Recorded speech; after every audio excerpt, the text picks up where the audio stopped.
72 घंटे के महापड़ाव के तहत किसान अपनी मांगों को लेकर प्रदर्शन कर रहे थे और आज महापड़ाव के तीसरे दिन किसानों का एक प्रतिनिधिमंडल चंडीगढ़ राज्यपाल हरियाणा से मुलाकात करने के लिए पहुंचा और किसानों ने अपनी विभिन्न मांगों को लेकर एक ज्ञापन हरियाणा के राज्यपाल को सौंपा। मुलाकात के बाद किसानों ने अपना महापड़ाव समाप्त करने का फैसला लिया। किसान नेताओं का कहना है कि एमएसपी, कर्ज मुक्ति और अन्य मांगों को लेकर 3 दिन तक लगातार किसान पंचकूला के सेक्टर 5 धरना स्थल में धरना दे रहे थे। आज राज्यपाल से हुई मुलाकात के बाद किसानों ने अपना 3 दिन का महापड़ाव समाप्त करने का ऐलान किया और साथ ही किसानों ने ऐलान किया कि आने वाली 11 दिसंबर को हरियाणा के हिसार में सभी किसान नेताओं की एक अहम बैठक की जाएगी और इस अहम बैठक में कई बड़े फैसले लिए जा सकते हैं। किसान नेताओं ने स्पष्ट किया कि आने वाली बैठक में किसान दिल्ली में प्रदर्शन के लिए भी एक बड़ा ऐलान कर सकते हैं। किसानों द्वारा सरकार से जो मांगे मानने के लिए मांग पत्र दिया है।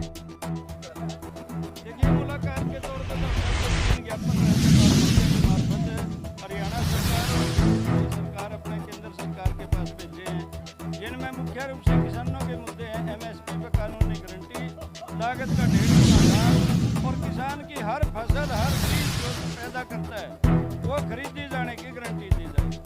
और दूसरा हमारा ये है कि किसानों के सिर जो कर्ज चढ़ा हुआ है क्योंकि हमें दाम नहीं मिला उसकी पूर्ण कर्जा मुक्ति है। जब कारपोरेट का बड़े साहूकारों का माफ हो सकता है तो हरियाणा के किसानों का कर्ज माफ क्यों नहीं हो सकता, ये एक मुद्दा है। सरकार बिजली पे कानून बनाना चाहती है, उसका बिल भी संसद में पेश किया है, हम उसका विरोध कर रहे हैं क्योंकि ये सब स्लैब एक करने से किसान के ऊपर बहुत बड़ा बोझ होगा। खेती की बिजली अब हमें बहुत सस्ती मिल रही है, महंगी बिजली से हम खेती नहीं कर पाएंगे, उसका विरोध करते हैं। और लखीमपुर खीरी के अपराधियों को सख्त से सख्त सजा, संजय टेनी मिश्रा कैबिनेट से बाहर हो और उसके बेटा ने जो 4 किसान और एक पत्रकार को अपनी गाड़ी से रौंदा था उसको जल्दी से जल्दी फांसी दी जाए। ये बड़े मुद्दे हमारे केंद्र सरकार से संबंधित हैं। हरियाणा सरकार से संबंधित सभी तरह के मुआवजे, बीमा कंपनियों की लूट पर रोक और जो भी यहाँ मुकदमे दर्ज हुए उनको वापसी। और खासकर इस साल जो बाढ़ आई जमुना नदी में, घाघर नदी में और मारकंडा नदियों में, उनकी वजह से 7000 एकड़ फसल जड़ी हमारी डूब गई, दोबारा बोनी पड़ी, दोबारा भी डूबी और बहुत किसानों के खेत खाली रह गए थे, खाली खेत है, ये फसल मरी है, सबको मुआवजा दिया जाए।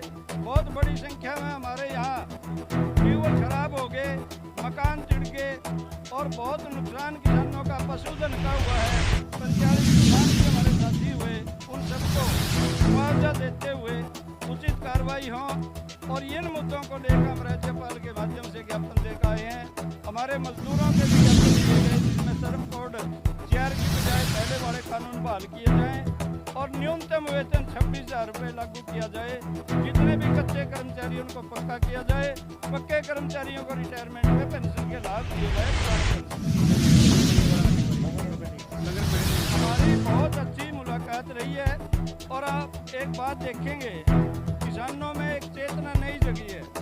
हमारे अम्बाड़ा के साथियों ने जो DKU भगत सिंह के नाम से यूनियन है, उन साथियों ने बहुत मेहनत करके ये 72 घंटे सब लोगों को यहाँ, ये कोई शर्त नहीं थी, एक बहुत बड़ा लंगर लगाया, उनका आभार व्यक्त करते हैं। और हमारे किसान साथी सैकड़ों की संख्या में अपनी शहरियों में लंगर का पूरा माल लेकर आए और उन्होंने जगह जगह अपना खाना बना के खाया। हम पूरे प्रदेश की जनता का, विशेषकर हमारे अम्बाड़ा के साथियों का और सब मजदूरों किसानों का बहुत आभार व्यक्त करते हुए आज का ये 72 घंटे का धरना यहाँ समाप्त किया गया है। मैं विशेषकर आप मीडिया के लोगों का भी बहुत बड़ा आभार व्यक्त करता हूँ।